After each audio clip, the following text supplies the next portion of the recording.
नमस्ते, मैं हूं रविंद्र गौतम और आप देख रहे हैं कमोडिटी टुडे। आज की यह खबर सिर्फ एक सरकारी आदेश नहीं है, यह देश की पोषण नीति, करोड़ों लाभार्थियों, हजारों राइस मिलर्स और पूरे चावल बाजार से जुड़ा बड़ा बदलाव है। अगर आप चाहते हैं कि ऐसी ही जमीनी तथ्यपूर्ण और बाजार से जुड़ी बड़ी खबरें आपको सबसे पहले मिले तो अभी हमारे चैनल को आप सब्सक्राइब कर लीजिए, वीडियो को लाइक अवश्य कीजिएगा और बेल आइकॉन को भी जरूर दबाइए ताकि कोई भी अहम अपडेट आपसे छूट ना जाए। भारत सरकार के ministry of consumer affairs, food and public distribution के अंतर्गत आने वाले department of food and public distribution ने निर्णय लिया है कि प्रधानमंत्री गरीब कल्याण अन्न योजना यानी PMGKAY और अन्य कल्याणकारी योजनाओं के तहत फोर्टिफाइड चावल की व्यापक आपूर्ति को फिलहाल अस्थायी रूप से रोक दिया जाए। ध्यान रहे, यह स्थायी बंद नहीं है बल्कि अस्थायी विराम है, जब तक कि पोषक तत्वों की डिलीवरी के लिए एक अधिक प्रभावी और विश्वसनीय व्यवस्था तैयार नहीं हो जाती। पूरा मामला हम सरल भाषा में समझ लेते हैं। पिछले कुछ वर्षों में फोर्टिफाइड चावल को कुपोषण के खिलाफ एक बड़ी पहल के रूप में पेश किया गया। आयरन, फोलिक एसिड और विटामिन से समृद्ध यह चावल राशन प्रणाली के माध्यम से करोड़ों लोगों तक पहुंचाया गया।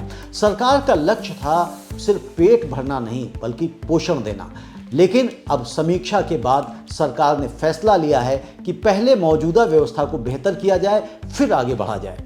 अब आदेश की मुख्य बातें क्या हैं, वह भी हमें समझना जरूरी है। तो जिन राज्यों में FRK यानी कि फोर्टिफाइड राइस कर्नल का टेंडर फाइनल नहीं हुआ, वह प्रक्रिया तुरंत रोकी जाएगी। नए FRK निर्माताओं का पंजीकरण नहीं होगा। जो फोर्टिफाइड चावल और FRK स्टॉक में हैं, वही खत्म होने तक वितरित होगा। KMS 2025-26 रबी सीजन से केवल साधारण चावल की खरीद की जाएगी, यानी धीरे धीरे पूरा सिस्टम सामान्य चावल की ओर लौटेगा। फैसले के पीछे की बड़ी तस्वीर भी समझनी जरूरी है। कुछ समय से कई सवाल उठ रहे थे। क्या हर राज्य में गुणवत्ता समान है? क्या ट्रैकिंग सिस्टम पूरी तरह पारदर्शी है? क्या लाभार्थियों तक पोषक तत्व सही मात्रा में पहुंच रहे हैं? इन्हीं सवालों के बीच सरकार ने रुक कर सुधार का रास्ता चुना है। अब असर किस पर? राइस मिलर्स और FRK मैन्युफैक्चरर्स की अगर हम बात करें तो सबसे सीधा असर उद्योग पर पड़ेगा। जिन मिलर्स ने फोर्टिफिकेशन यूनिट लगाई, उनका निवेश फिलहाल ठहर सकता है, रुक सकता है, जाम हो सकता है।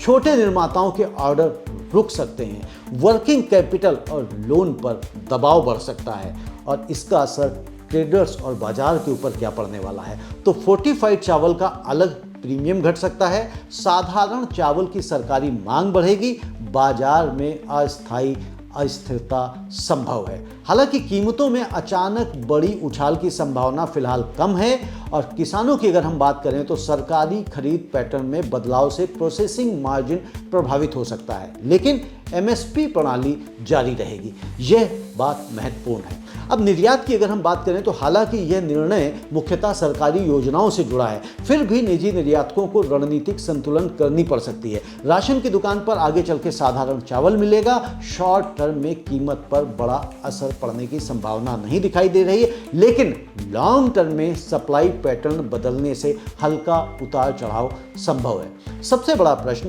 क्या पोषण की नई व्यवस्था जल्द आएगी?